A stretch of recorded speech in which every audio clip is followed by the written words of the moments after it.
Hi guys, my name is David. Welcome to my channel, TSC Panatin. For short, David Colony Panatin. So, I just wanted to say guys, I seen some more videos about Charlie himself, and Charlie is not pretty cool.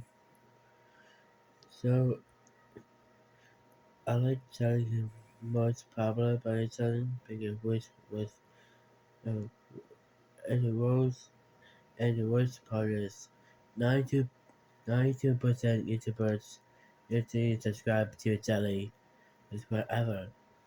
Let's really blow it hard for him. YouTubers could be boil, grow, boil, grow, painful, watch.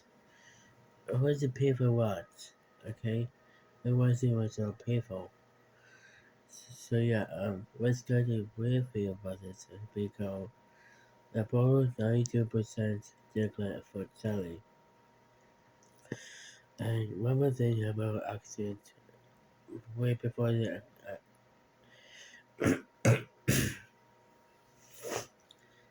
burgers. And without using a video intro, and it'll be 2,000 likes to another Charlie himself. It's a more boil YouTubers. So yeah. And there's 7,000 people like me, my channel. Thank you so much guys, thank you.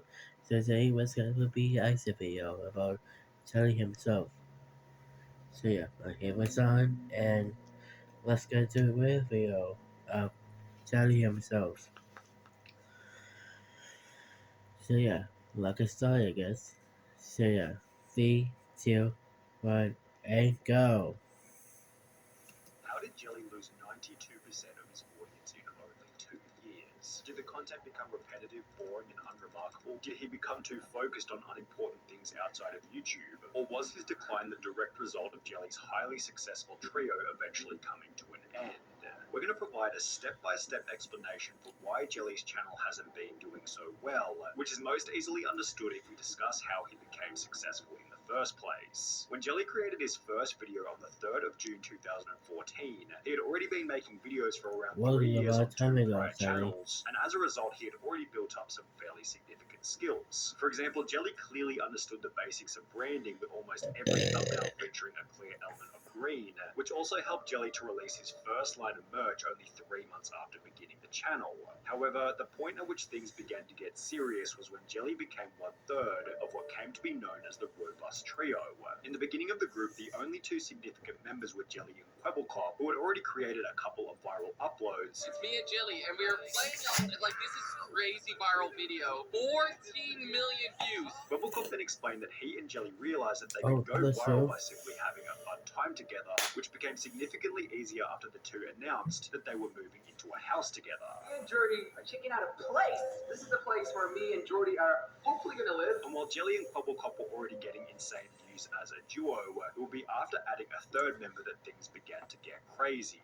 Slogo Man or Slogo appeared on Jelly's channel for the first time in a video titled Sailing with Monster Trucks, and after this video received an above average view count, Monster Slogo Trucks, became a regular part of the group. Since they play GTA 5 more than any other game, they'd collaborate and grow together in almost every single video.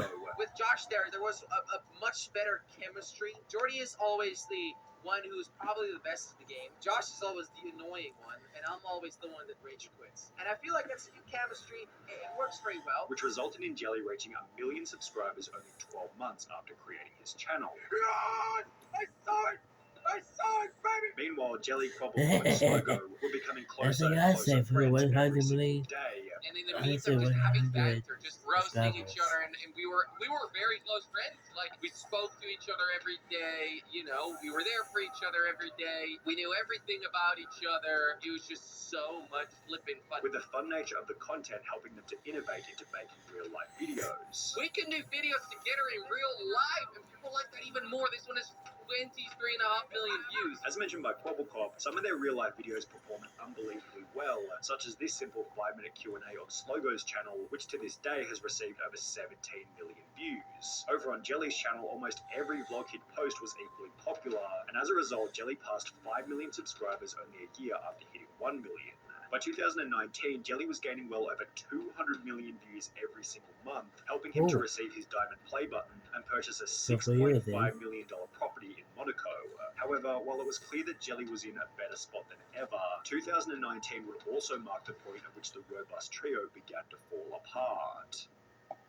While Jelly and Slogo continued to collaborate on numerous different gaming videos, Webblecop instead began to focus on reaction content and therefore began to appear in fewer and fewer of Jelly's videos. The robust trio was dissolving in front of everybody's eyes, but it didn't actually have all that much of an impact on Jelly's views, which if anything only continued to grow after Webblecop Oh, left. By taking a quick look over Jelly's content at the time, we can see that he still had an abundance of different games to play. He was constantly innovating with new ideas, titles, and thumbnails. Plus, in January 2020, Robust became a trio once again after Kwebbelkop was replaced by a YouTuber named Craner, who had the most subscribed channel in oh yeah, all of Denmark. Craner. 3 months after Craner joined, Jelly was able to achieve his highest monthly view count ever at 511 million in May 2020. However, you don't have to be an expert in data analytics to see that after May 2020, something began to go horribly wrong. Now, we should begin by stating that there was unavoidably going to be some kind of decline from his 500 million view high point, as almost every gaming YouTuber was going through this same early 2020 viewership surge as a direct result of the pandemic. So if we ignore these views which had come about from people simply being at home, the real decline of Jelly began in early 2021. To cut Jelly some further slack, we should also highlight that Minecraft, Among Us, and GTA 5, the three main games that he was making videos on at the time of his decline, were well past their peak in popularity on YouTube, and therefore you could definitely make the argument that the first reason for Jelly's viewership decline was that people were simply getting bored of watching these games, which is a problem still faced by the gaming genre today. There haven't been any hugely popular game releases after Among Us in February 2021, which was basically the same month where Jelly's views began to decline. Therefore, the most popular games that Jelly can play are Roblox, Among Us, Minecraft, and GTA 5, all of which are years beyond their peak in popularity. Jelly has clearly noticed this problem himself, judging from one of his tweets reading, "Can GTA 6 just be released already?" With a possible motive for this being that Jelly is tired of playing the same old games on his channel. This might also provide an explanation for why Jelly's content has become a lot more repetitive and far less innovative. Back when his views were exploding in 2019, Jelly was pushing the absolute limits in terms of ideas, thumbnails, and titles, which, as mentioned previously, was aided by the abundance of different popular games. These days, however, it feels as though Jelly isn't pushing these boundaries in the same kind of way. The ideas, thumbnails, and titles feel almost identical to where they were 3 years ago, but they're now being applied to less popular games. Then there's the problem of the content itself, which in all honesty just doesn't feel like there's that much effort going into it. Sure, the editing on each video is fantastic, but they give off the vibe that Jelly's just played some random game for 30 minutes, sent the footage off to his editor, and taken the rest of the day off. Now, I'm sure that this certainly isn't the case, but for some inexplicable reason, Jelly gives off the vibe that he isn't as committed to the content as he used to be, which is an absolute necessity for the growth of a channel. It's no coincidence that a creator like Mr. Beast is constantly going out of his way to reiterate that he wants to be doing YouTube for at least another decade. He's signaling to the audience that he's in it for the long run, and he knows that as soon as you stop committing to your YouTube channel, the audience will as well.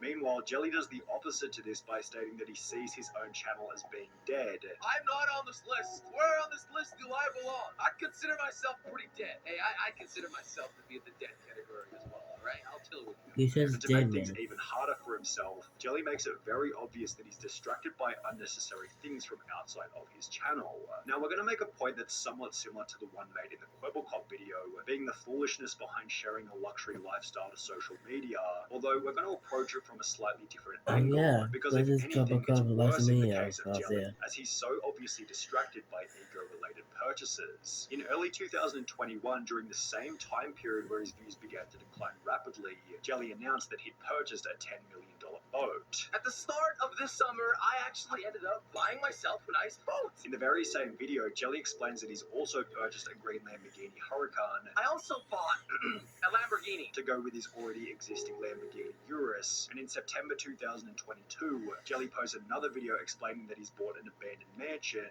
which looked as though it needed a fair bit of work and a lot of time away from being committed to YouTube. YouTube. It's a bit of a mess. I didn't make the mess, and I just bought it like this. So why is this a problem? I see so many business people get burned, and what they do is they start making some money, and then their Oh. lifestyle just creeps and it I grows see into it's this Jelly massive just hungry burned by beast people. that then consumes them. And what you've got to be very careful with is you can't let the byproducts of your thing distract you from your thing. This is a principle that someone like Mr. Beast understands perfectly. He's always voicing his disdain for luxury and anything that removes the focus from the growth of his channel.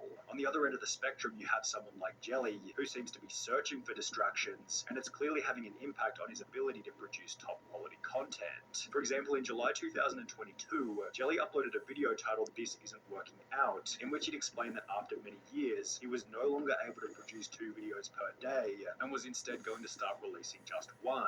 Starting now, I am going to quit posting 2 Don't videos. quit, This was Jelly. justified by Jelly stating that the quality of each video should increase. Lowering the quantity should up the quality. At least that's my goal. If I can spend more time on a video, that video will turn out better. Although the quality didn't actually change much after posting this, meaning that Jelly was simply uploading half as often as before, with minimal change to the substance of the videos. Then there was the collapse of the robust trio, but for the second time. We mentioned earlier that Quebblecop, who had close to 15 million subscribers, left the trio in 2019, but was instead replaced by Denmark's most subscribed YouTuber called Craner. Well, Craner continued to play with Jelly and Slogo for roughly 2 years. However, like Quebblecop, he also began to appear in fewer and fewer videos. In May of 2022, fans noticed that Jelly and Slogo had removed any mention of Craner in their video descriptions, leading Oh everybody my to believe that Craner had goodness. been kicked from the trio.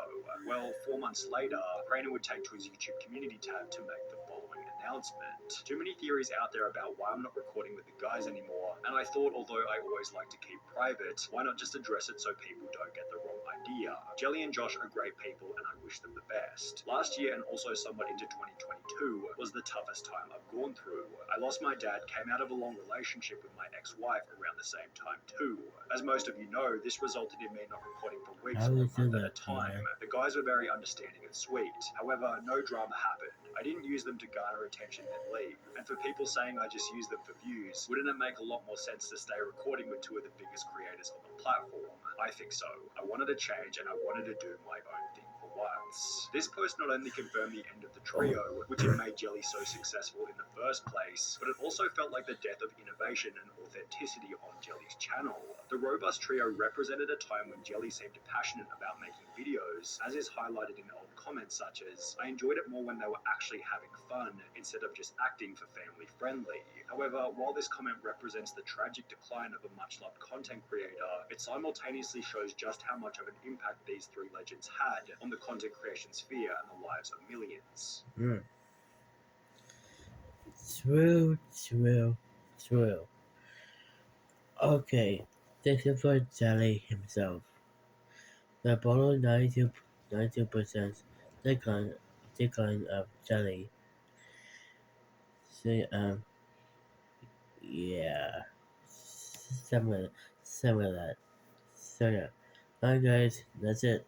That's for action 2. The, the boil, yeah. The boil 92% decline of Jelly himself. So,